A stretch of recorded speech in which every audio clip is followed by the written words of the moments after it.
Let me ask you a serious question.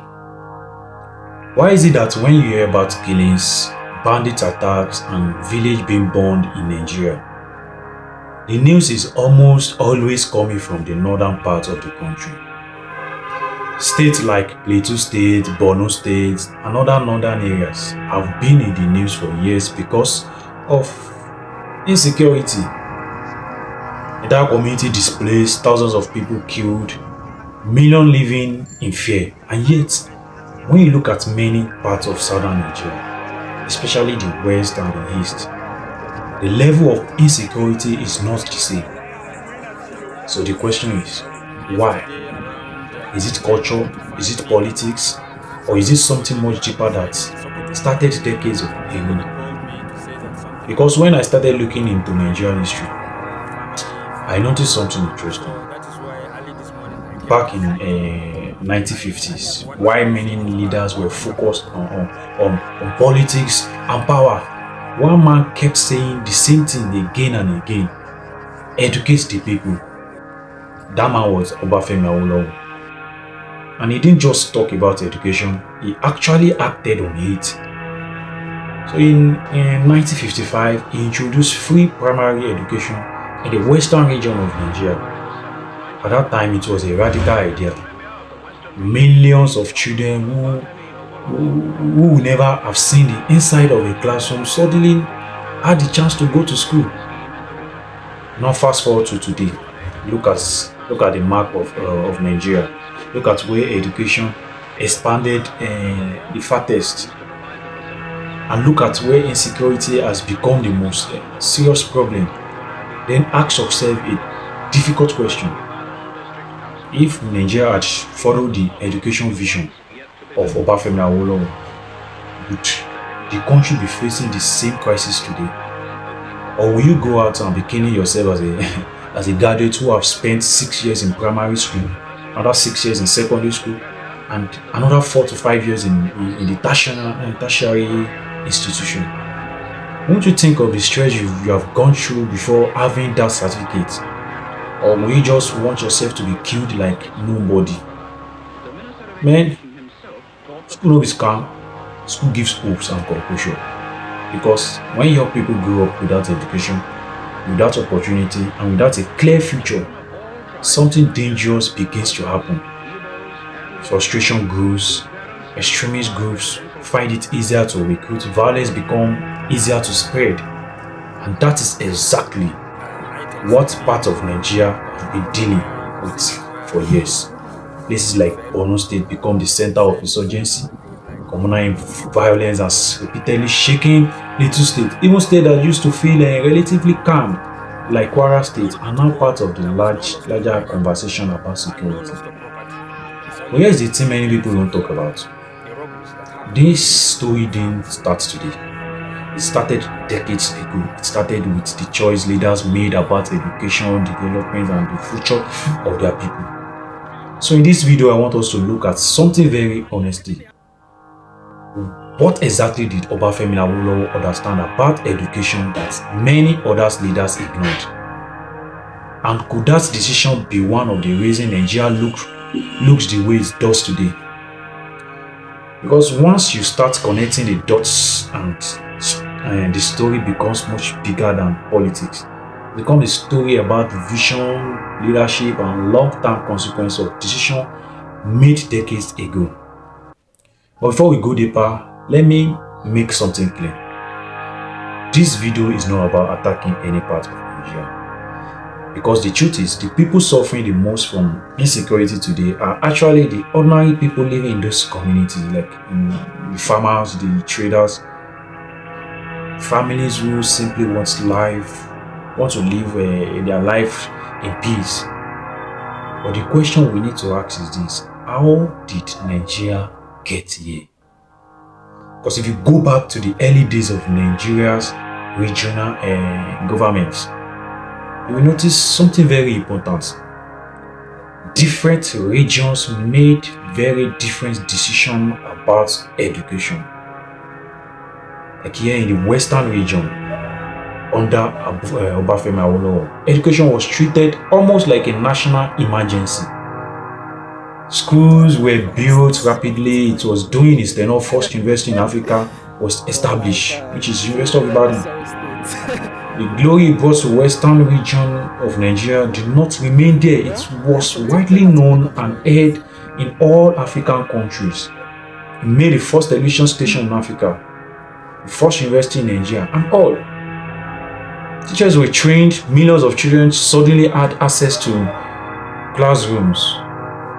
All this innovation it brought is partly to support education and public information. Awolowo believed something very simple. If you educate the population, you strengthen the entire society. But the bigger question is this: what happens when millions of young people grow up without access to strong education systems? What happens when opportunities are limited? Because history has shown that when education and opportunity are weak, society becomes more vulnerable to instability. And decades later, Nigeria is now dealing with the consequences of many complicated factors that contribute to insecurity. In places like Borno State, insurgent groups created years of violence that displaced millions.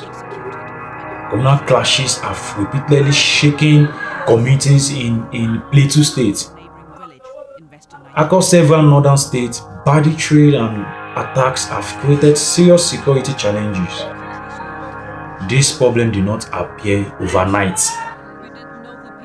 It developed slowly over many years, and that is why some, even including me, some historians and analysts often look back at the policies of leaders like Obafemi Awolowo and ask an uncomfortable question: did Nigeria underestimate the long-term power of education? But now, here is where the story becomes even more interesting. Because the education policy introduced by Obafemi Awolowo in the 1950s didn't just affect one generation. They affected multiple generations. Doctors, engineers, scientists, entrepreneurs, entire industry grew out of those early investments in education.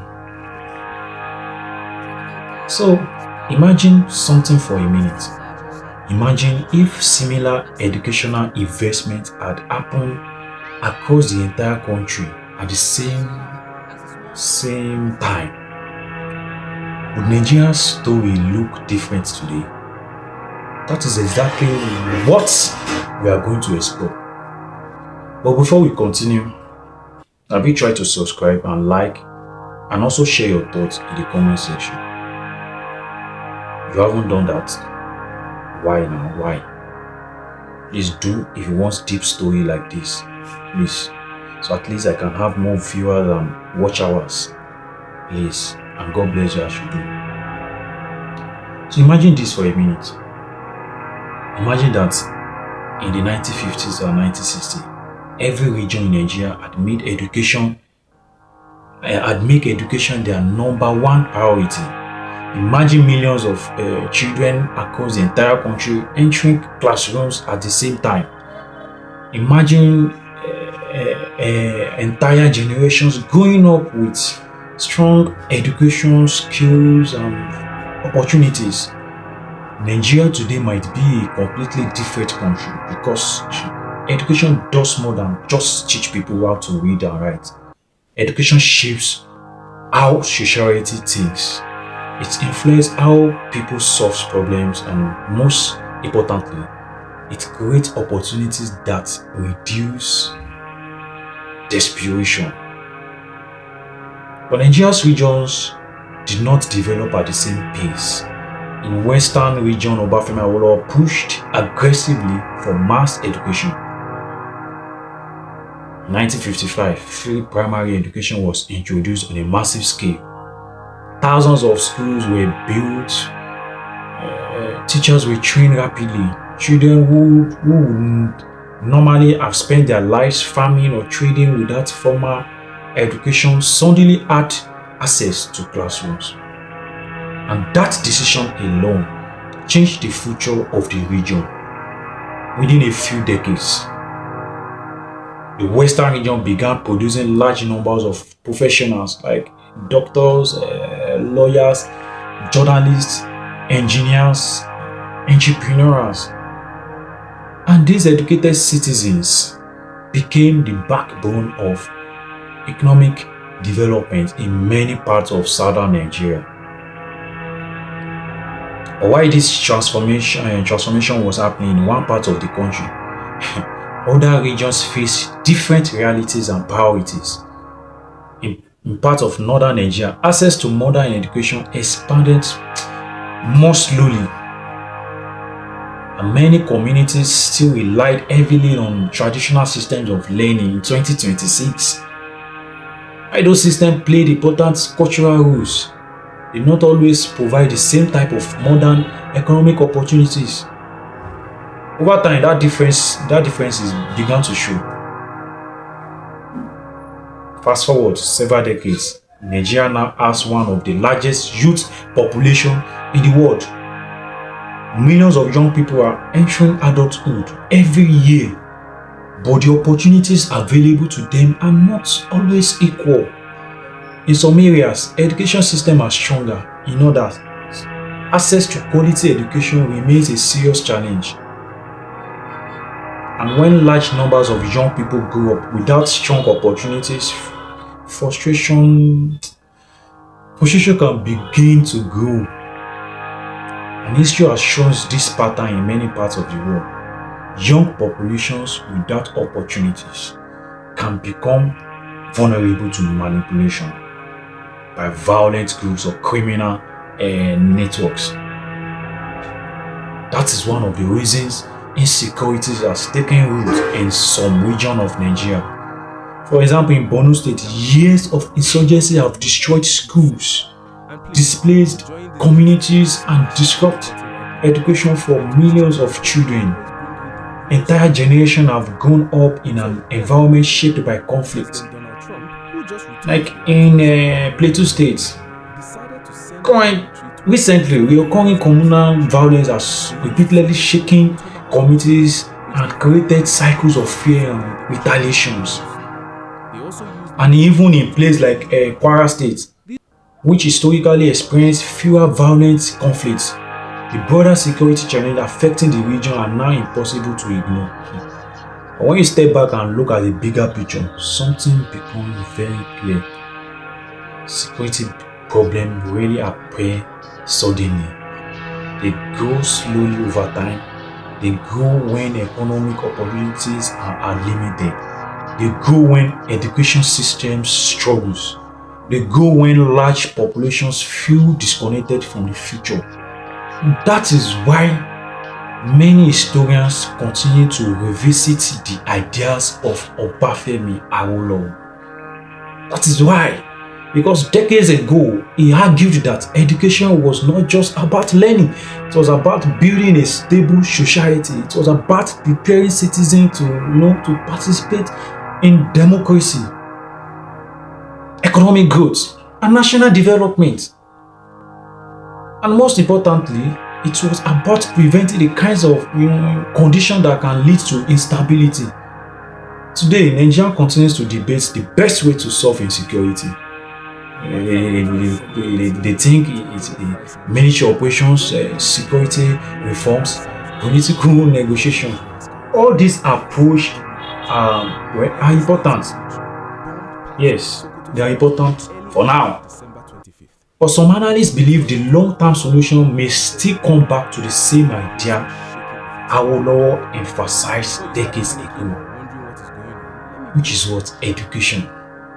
Because when people are educated, they are more likely to question extremist ideas, they are more likely to create businesses, they are more likely to build communities instead of destroying them. And they are more likely to believe that their future lies in progress, not violence. So when people ask the question, if Nigeria had listened to Obafemi Awolowo, will the country be facing the same challenges today? There is no simple answer. But what is clear is that the decision leaders make about education can shape the destiny of nations for generations.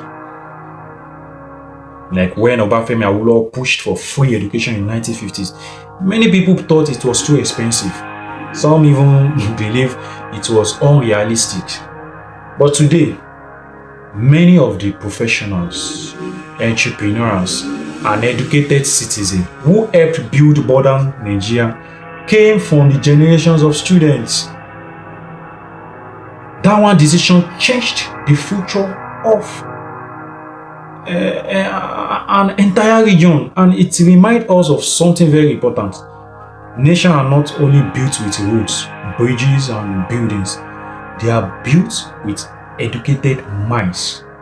Because when people have knowledge, they create opportunities, they build businesses, they solve problems, and they create stability. But when millions of young people grow up without strong opportunities, societies can face challenges that last for generations. And that is why the conversation about education in Nigeria is not just about schools, it's about the future of the country. Yeah. Now I want to hear from you. Do you think Nigeria would be a different country today if more leaders had followed the educational vision of a great leader, Obafemi Awolowo? Or do you believe that the causes of insecurity in Nigeria go much deeper than that? Let me know your thoughts in the comments. And if you enjoy deep discussions about Nigerian history, politics, and the forces shaping the country today, make sure you like the video, subscribe to the channel, and share it with someone who cares about Nigeria's future. Because conversations like this are how we begin to understand where we came from and where we might be going. Thank you for watching. Goodbye.